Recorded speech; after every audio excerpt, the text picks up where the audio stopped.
often talk about negativity and creating a zone or environment where you don't have negativity in your relationship, Mm. which is really a challenge. With It's, any relationship, but yeah, especially with each other. because you're two unique individuals. You're different. And so there's going to be the conflict of your Hmm. way and my way. And how do you do that in a way that is nurturing to your relationship and nurturing to each other? And the way that we suggest is to keep out the negativity. Hmm. So, negativity is whatever lands negatively on your partner, whichever makes them feel like it's a put down. Hmm. And when that's happening, you have to be accepting of that. Of even if you didn't intend it, even if you were being sarcastic, even if you, well, I was just kidding. If it lands on them negative, it's negative. And because if they're feeling negativity, there's a wedge getting into the space between the two of you. So you don't want that happening. So honor that, respect that it is landing on them negative. And oftentimes, what you perceive as negative, whether they meant it or not, sometimes that is based on your perception. Hmm. And so you don't really need to be like really upset with them because you always give me that look, which, yeah, understanding that look. But also, it might be something that just was in me. What is it about that look Hmm. that makes me feel put down? So it's a dual thing, owning what you feel, but also coming to them and saying, well, that look that you give me, Hmm.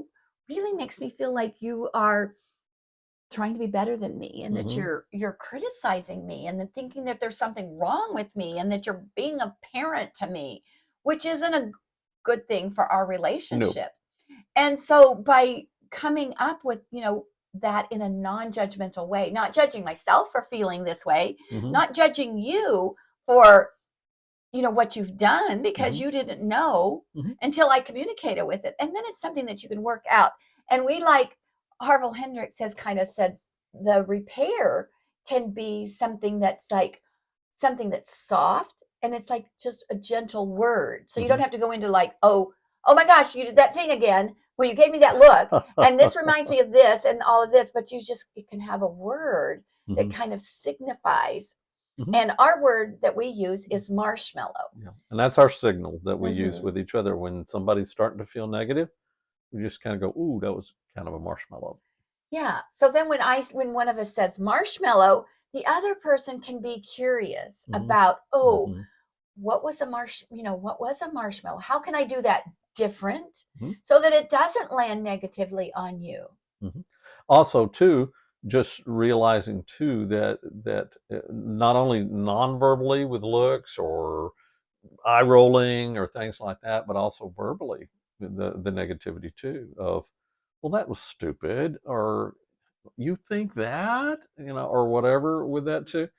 Approach to connecting in the relationship and to talking in the relationship, needs to flip with that, because if you can take it and go, well, that's interesting that you think that. Why? What's going on with that? What's more about that? Word choice is really important, though, not only in what's coming out of your mouth, but also what you're thinking. A lot of times, the words we think, and especially if we're feeling a little rub or pushback, it can make it feel this big or this big. So, what are you thinking? We are so habituated to negativity in our culture. It's in the media, it's all around us in every kind of setting. It's in the dictionary. 68% of the Webster's English Dictionary, the words have a negative connotation to them.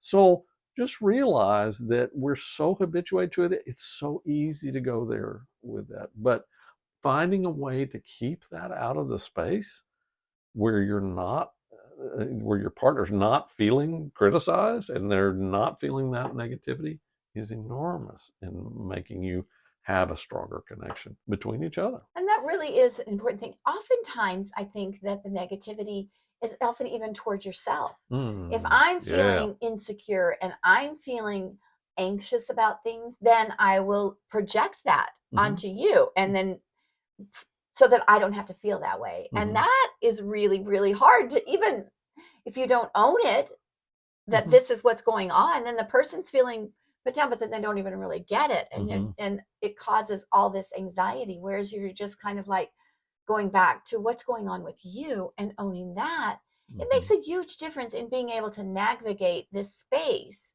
so that I'm not like, thinking that you need to be different and or something like that.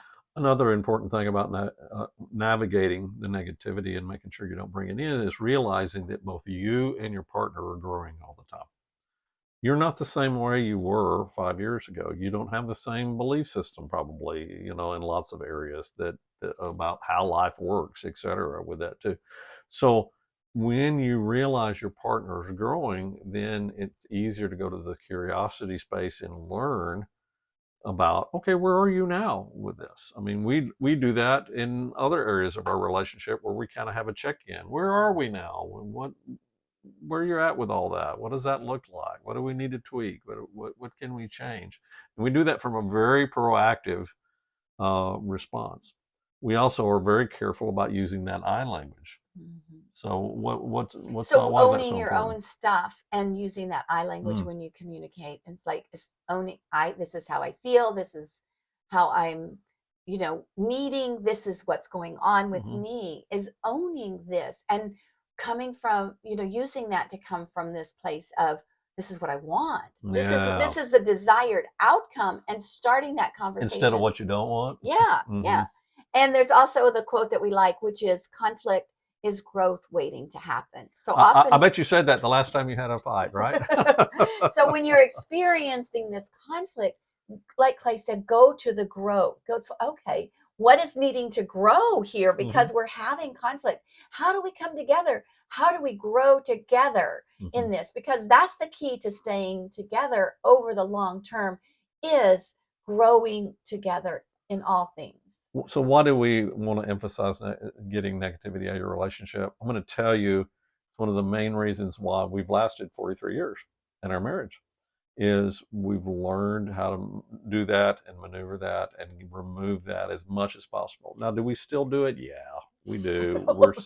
We go back to our old habits, or we get triggered from something from the past that enters into the space, and then we have to do kind of a reset of like, ooh, that I don't like that. That doesn't feel good. The more you keep the negativity out of the space between you, when it goes in there, you'll instantly know it and you'll want it out of there as soon as possible. So, what is an idea of removing that if it is in there and you goof today and Yeah, so then you let it going in? What to do you a do? repair, then you want to go to, like we said, you could use that marshmallow word, and then you have the opportunity to say, okay, how can I do that differently? Hmm. What could have worked? And then you can model that, Hmm. and then they can kind of Maybe know. use the voice tone you would prefer. It might be an example of that. So, removing negativity from your relationship. Your relationship needs to be a zero negativity zone so that it's safe to connect and to learn and grow together.